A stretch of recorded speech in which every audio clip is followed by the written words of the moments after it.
On January 20th, 1919, the Daily Mirror ran a short report about the death of Prince John, the youngest son of King George V and Queen Mary. The article mentioned that when the prince passed away, his face bore an angelic smile. It also mentioned, almost in passing, that the 13-year-old had suffered from epilepsy. For most of Britain, this was news. Not the death, the boy. The palace had kept John's condition hidden from the public for his entire life, disclosing it only once he was already gone. His funeral took place 3 days later, on January 21st, at St Mary Magdalene Church on the Sandringham Estate in Norfolk, the same church where he'd been christened 13 years earlier. Canon John Neale Dalton, who had officiated at that christening, officiated at the burial. The service was nominally private. Many people on the Sandringham Estate came anyway, standing at the gates, and the grave was covered in flowers. The strange math of Prince John's life starts here. He was born a prince, 6th in line to the throne, christened with the King of Portugal as a godparent. He was photographed, painted, and included in family portraits throughout his early childhood. The National Portrait Gallery today holds 29 portraits of him, including a 1908 bromide postcard print by the photography firm W&D Downey. Getty Images lists nearly 2,000 archival photographs. He existed. He was documented. And yet, when he died, the public had to be told who he was. Among the many minor British royals whose lives might illustrate how the monarchy manages inconvenient relatives, Sir Augustus d'Este denied his father's dukedom after the Royal Marriages Act rendered his parents' marriage void. Prince Michael of Kent, who lost his succession rights in 1978 by marrying a Catholic. John's case fits the pattern most precisely. d'Este fought his exclusion through legal channels for decades, but the evidence of later palace acknowledgement is thin. Prince Michael's marginalization was tied to a voluntary choice rather than institutional shame. John's story offers something neither of theirs does: a documented arc from full dynastic inclusion to physical seclusion to posthumous silence to gradual public rediscovery, all driven by a medical condition the family concealed until the boy was dead. John Charles Francis was born at 3:05 in the morning on July 12, 1905, at York Cottage on the Sandringham Estate. York Cottage was a modest building by royal standards, a converted overflow guest house near the main Sandringham House, where Edward VII preferred to reside. John's parents were the Prince and Princess of Wales, the future King George V and Queen Mary. He was the 6th and youngest of their children, and the name they chose for him carried weight, the family understood. John was considered unlucky in the royal line, tied forever to the disastrous 13th century King John, who lost the crown jewels and provoked the barons into demanding the Magna Carta. They used it anyway. He was christened on August 3rd at St Mary Magdalene, with an impressive roster of European royals standing as godparents. Among them were King Carlos I of Portugal, Prince Karl of Denmark, the future King Haakon VII of Norway, and Alexander Duff, 1st Duke of Fife. Prince Johann of Schleswig-Holstein-Sonderburg-Glücksburg, and the Duke and Duchess of Sparta rounded out the list. John's father stood proxy for 4 of the absent sponsors, while Princess Victoria stood in for 2 more. This was a child the dynasty claimed in full from the beginning, with the full machinery of royal sponsorship and ceremonial recognition. His family called him Johnny. He grew up at Sandringham with his 5 siblings, Edward, Albert, Mary, Henry, and George, under the care of Charlotte Lala Bill, a nanny who had been with the family since the older children were small. Their father was a disciplinarian who once stated that his own father had been frightened of his mother, that he had been frightened of his father, and that he was damned well going to make sure that my children are frightened of me. By multiple accounts, though, he was also affectionate with them. Their mother encouraged them to confide in her. John charmed the adults around him. His great-aunt, the Dowager Empress of Russia, wrote to her son, Tsar Nicholas II, that George's children are very nice. The little ones, George and Johnny, are both charming and very amusing. His aunt, Princess Alice, Countess of Athlone, recorded in her memoir, For My Grandchildren, a scene she'd witnessed. One evening, when John's father returned from stalking and bent over Queen Mary to kiss her, young Johnny was heard to announce, "She kissed Papa, ugly old man." George V once told President Theodore Roosevelt that all his children were obedient, except John.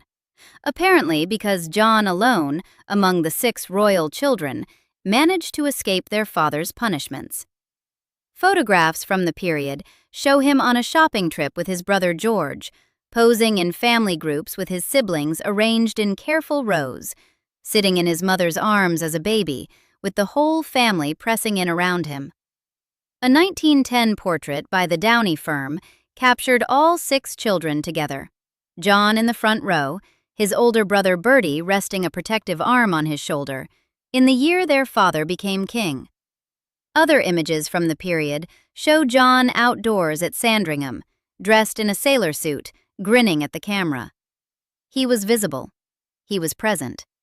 He was, in every outward respect, a full and photographed member of the royal family. The first signs appeared the year John turned 4.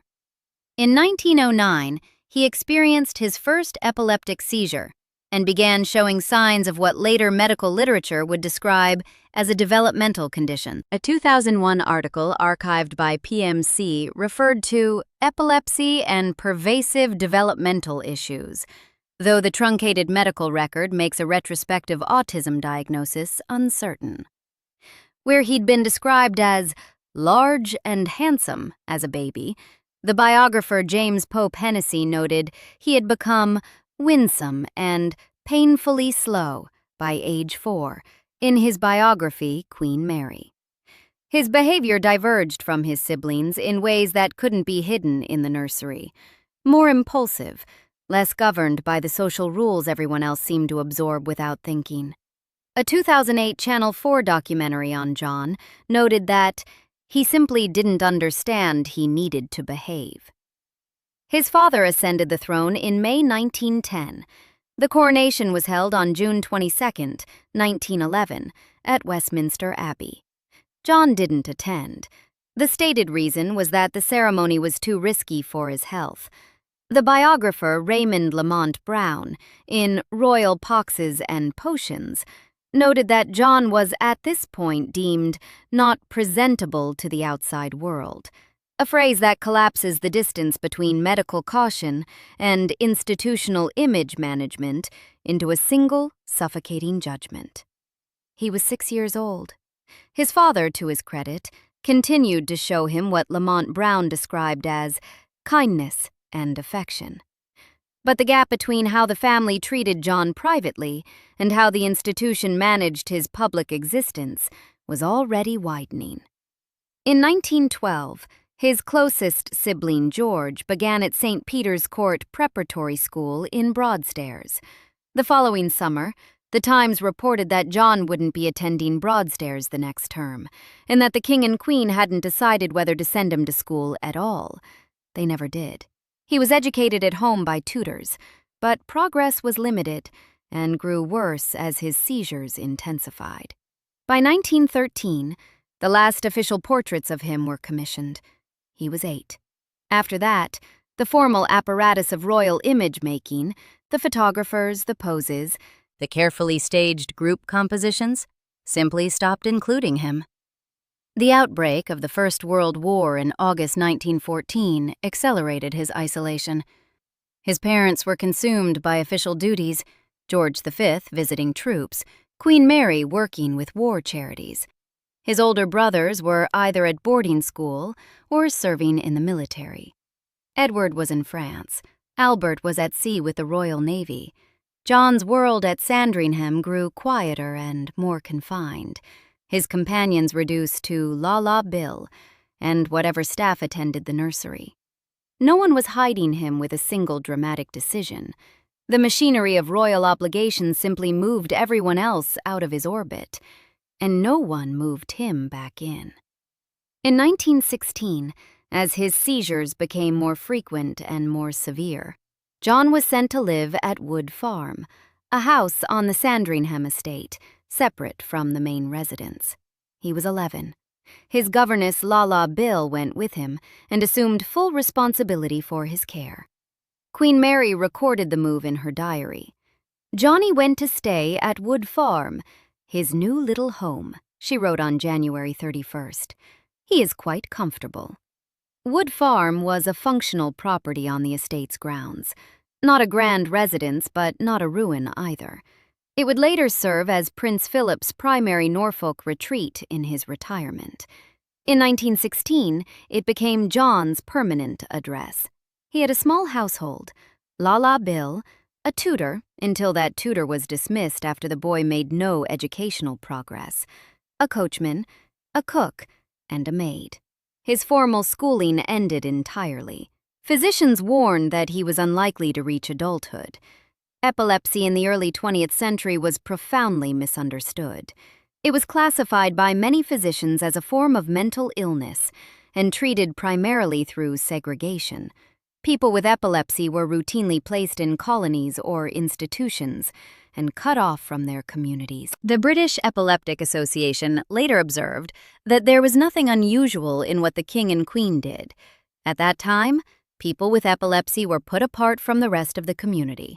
They were often put in epilepsy colonies or mental institutions. It was thought to be a form of mental illness.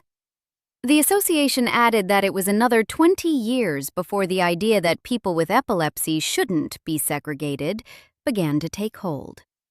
A review article published in the journal Seizure grouped John with Prince Eric of Sweden as royals exiled out of public view in the early 1900s because of their epileptic conditions.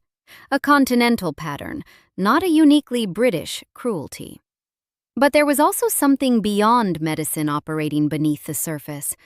The biographer Catherine Whitney, in The Women of Windsor, wrote that the royal family believed such afflictions might pass through their blood that was then still regarded as purer than a commoner's, and therefore wished to conceal as much as possible about John's illness.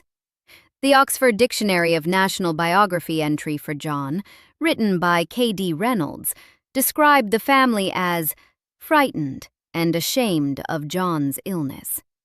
Medical caution and dynastic anxiety aren't mutually exclusive. The record suggests both shaped the decision to send an 11-year-old prince to a farmhouse at the edge of his own family's estate. At Wood Farm, John became what Dennis Judd, biographer of George VI, called a satellite, with his own little household on an outlying farm on the Sandringham Estate. Judd wrote that guests at Balmoral during the Great War remembered John as tall and muscular, but always a distant figure glimpsed from afar in the woods, escorted by his own retainers. He was a prince visible at a distance, approached by no one who hadn't been instructed to approach. His daily life was narrow but not empty. His grandmother, Queen Alexandra, maintained a garden at Sandringham House, especially for him. And the biographer Charlotte Ziepfat, writing in Royalty Digest in 2003, noted it became one of the great pleasures of Prince John's life. He tended it with pride. Queen Alexandra wrote that John is very proud of his house, but is longing for a companion. Queen Mary responded to that loneliness in a way that broke with royal tradition. She arranged for local children to be brought to Wood Farm as playmates. One of them was Winifred Thomas, a girl from Halifax who had been sent to live with her aunt and uncle, who managed the royal stables at Sandringham, in the hope that the country air would improve her asthma. John had known Winifred before the war. At Wood Farm they became close, taking nature walks together, riding bicycles through the grounds, and working side by side in Queen Alexandra's garden. Among Winifred's later memories was a bicycle race between John and his cousin, Crown Prince Olav of Norway. John also played with his older siblings during their occasional visits. On one such occasion, the biographer Philip Ziegler recorded in his biography of Edward VIII, when the two eldest brothers came to see him, the Prince of Wales took him for a run in a kind of a push-cart, and they both disappeared from view. Those visits grew rarer as the seizures worsened. Lala Bill later wrote that, "We dared not let him be with his brothers and sister, because it upsets them so much, with the attacks getting so bad and coming so often." Dennis Judd observed that John's seclusion and abnormality must have been disturbing to his brothers and sister.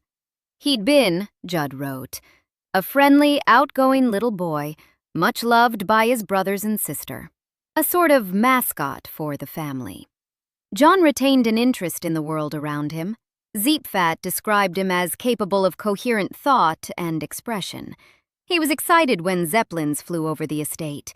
He loved meeting Winifred's father, a real live soldier. He simply lived in a smaller and smaller version of the world, and the people who determined the boundaries of that world were making decisions he couldn't influence. John spent Christmas Day 1918 with his family at Sandringham House. He was driven back to Wood Farm that night.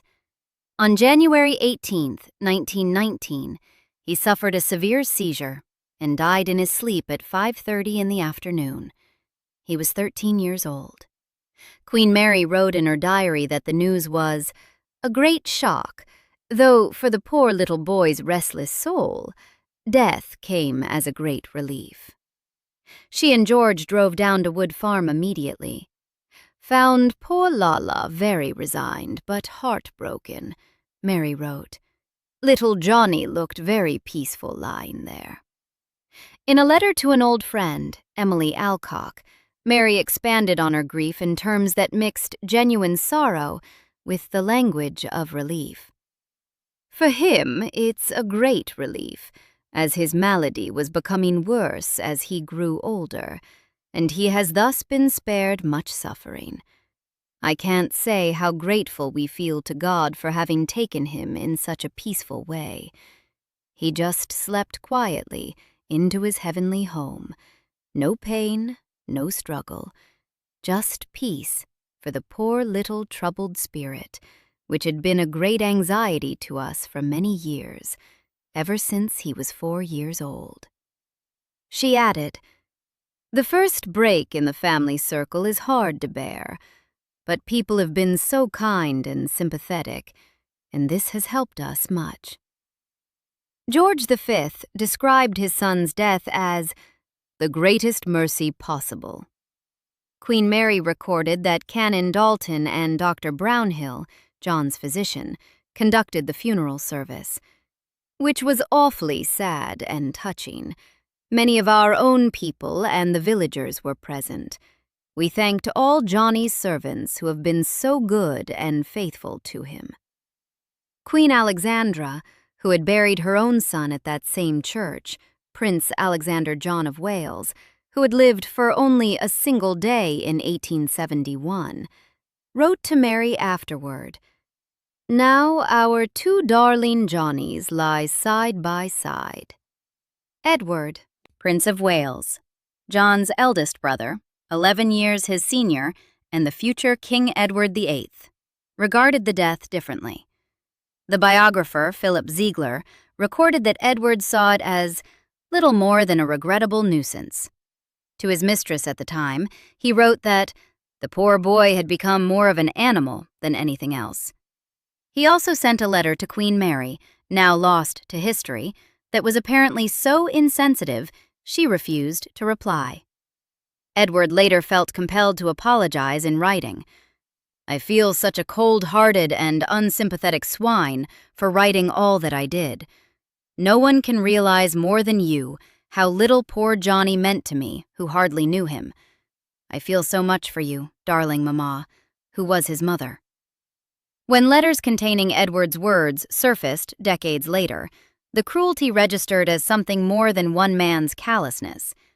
Edward would go on to become king, briefly, and his casual dismissal of his youngest brother sits inside a broader pattern: how the institution valued the siblings it could use, and how it categorized the one it couldn't. 5 of John's siblings lived into adulthood and remained embedded in the dynastic narrative across every medium the monarchy controlled. Edward became king, abdicated in 1936, and spent decades as the Duke of Windsor. Albert became George VI in 1936 and led the nation through the Second World War, his stammer and his courage forming the subject of Oscar-winning films. Mary married Viscount Lascelles in 1922 and became Princess Royal. Henry served as Governor-General of Australia from 1945 to 1947. George, the brother closest to John in age and affection, became Duke of Kent and was killed in a military plane crash in Scotland on August 25, 1942, at the age of 39. A death covered extensively by the national press and mourned publicly. Each of them sat for hundreds of official portraits, attended coronations, represented the crown abroad, and had their stories told and retold across generations of books and films. John occupied a different category. He was there, genealogically, archivally, in the parish register at St Mary Magdalene, but never part of the story the institution chose to tell about itself. His image wasn't included in the commemorative program printed for George V and Queen Mary's Silver Jubilee celebrations in 1935, 16 years after his death. He was reportedly left out of a later family tree. The palace did nothing to keep his memory in active circulation, and the public, which had only learned of his existence at his death, had no reason to ask about him. His illness had been disclosed only after he died. The Daily Mirror's January 20th article was the first time epilepsy had been mentioned in connection with the king's youngest son. In the decades that followed, Prince John receded further from the institutional story. He appeared in genealogical reference works and archival catalogs. 29 portraits sat in the National Portrait Gallery's collection. But there was no official palace act, no statement, no memorial event, no dedication that publicly reckoned with what had happened to him or placed him back inside the family narrative. That reckoning came from elsewhere, and it came slowly. In 1998, the discovery of 2 volumes of family photographs briefly brought John back into public attention. The Birmingham Post ran a piece headlined, "Photograph Reveals Tragedy of Prince John," and the images showed what the institutional record had suppressed: a small boy who had once been part of everything. In 2003, writer and director Stephen Poliakoff released The Lost Prince, a biographical drama about John's life, for the BBC. The film starred Daniel Williams and Matthew James Thomas as the younger and older John. It won an Emmy for Outstanding Miniseries in 2005. The title stuck. John became, in the popular imagination, the Lost Prince, a label suggesting concealment, a deliberate act of erasure. In 2008, Channel 4 aired a documentary directed by Paul Tilsey titled Prince John, The Windsor's Tragic Secret. It observed that much of the available information about John is based on hearsay and rumor, precisely because so few details of his life and his problems have ever been disclosed. The documentary drew on interviews, archival material, and the testimony of Winifred Thomas's daughter, who preserved her mother's memories of the boy at Wood Farm. Medical historians took up his case in parallel. A BMJ piece titled The Lost Prince framed his life in the context of early 20th century epilepsy treatment. A paper in Science Direct grouped him with Prince Eric of Sweden as royals exiled out of public view in the early 1900s because of their epileptic conditions. Another BMJ article placed him inside the broader history of sudden death in epilepsy, observing that Prince John has shared this fate with millions of others of all social classes and cultures. Royal-adjacent media outlets joined the reassessment. Royal Central published multiple articles revisiting his story. Prince John, the forgotten son of the House of Windsor. The Lost Prince. Did the royal family really hide a king's son through shame? And the boy they call the Lost Prince. Did the Windsors really hide Prince John? The framing oscillated between accusation and defense. Some writers argued the hidden prince narrative was overstated, pointing to his early visibility in portraits and public appearances until age 11. Others countered that being visible as a small child and then vanishing from view for the remaining years of your life is its own kind of institutional decision. John's story had, by the 2000s, grown useful, not to John, who was a century dead, but to the broader conversation about the monarchy's relationship with imperfection. The later framing often softened the institution's image, presenting the story as tragedy within a medically ignorant era, rather than as deliberate cruelty. Depending on which angle you approached from, Prince John showed that the Windsors were callous, or that they were doing their best in an era with no good medical answers, or that they were human enough to grieve privately, even as they managed a public reputation. Every version served someone's argument about what the monarchy is and what it should be. The palace didn't need to formally reclaim him. Documentarians, medical historians, and disability advocates did it for them. The institution benefited from a more sympathetic retrospective reading without having to issue any formal reckoning. The timing mattered. The acknowledgement arrived at a chronological distance that protected everyone. No one alive bore personal responsibility, no apology was expected, and the sympathy flowed without institutional cost.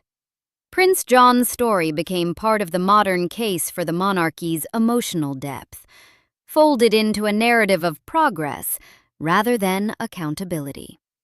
The monarchy has repeatedly sorted its members by how much they can serve its interests. The Royal Marriages Act of 1772 controlled who royals could marry, declaring unions contracted without the sovereign's consent null and void, a mechanism that left Augustus d'Este fighting for his father's dukedom until the House of Lords dismissed his claim in 1844. The Titles Deprivation Act of 1917 stripped titles from royals who sided with Britain's wartime enemies. Letters patent from that same year restricted who could use the title prince or princess, removing it overnight from several minor royals, including 3-year-old Prince Alistair of Connaught, a great-grandson of Queen Victoria. These weren't accidents. They were lines drawn around belonging, legal instruments that the crown could adjust whenever circumstances changed. John fell on the wrong side of one of those lines, not because of a political decision or a forbidden marriage, but because of a condition diagnosed when he was 4.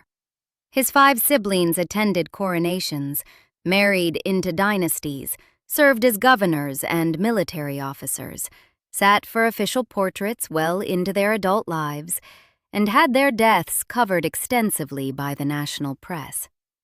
John sat in a garden in Norfolk with a girl named Winifred and a nanny who loved him.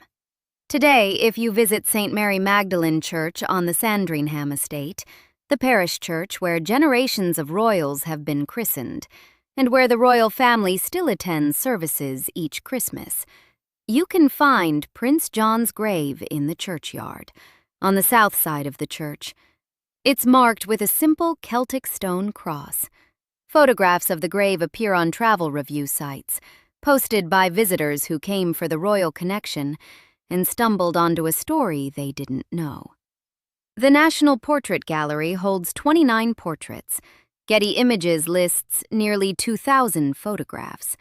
He appears in history books, in disability studies, in epilepsy awareness materials, in an Emmy-winning drama and a Channel 4 documentary.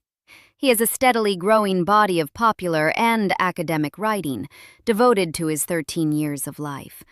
None of it reached him. The recognition arrived a century after the Seclusion, in the form of other people's projects. Their scripts, their articles, Their arguments about what the monarchy owes its own.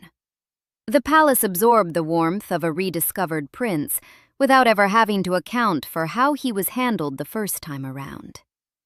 Prince John of the United Kingdom was born on July 12, 1905, and died on January 18, 1919. He was a prince for every one of those 13 years. He held the style His Royal Highness from birth. He was christened with kings as godparents, photographed by the finest studios in the country, and buried with many people from the Sandringham Estate in attendance. He was also sent to a farmhouse at 11, visited occasionally, mourned briefly, disclosed posthumously, and allowed to disappear from the family's public story for the better part of a century. When the world remembered him, it was because his story had become safe to tell, a period piece, a medical footnote, a sentimental illustration of how far society has come.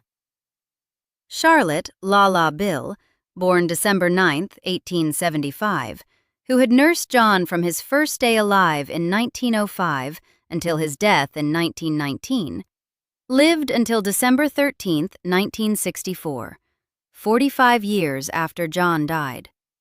For every one of those years, she kept his portrait above her mantelpiece. Next to it, she kept a scrap of paper in a child's handwriting. It read, "Nanny, I love you." That wasn't institutional memory.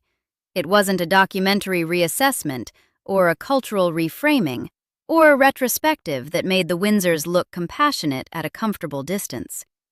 It was the only kind of belonging John ever really had. One woman, in one room, who didn't need the palace to tell her he mattered. If you found this story worth hearing, subscribe for more like it.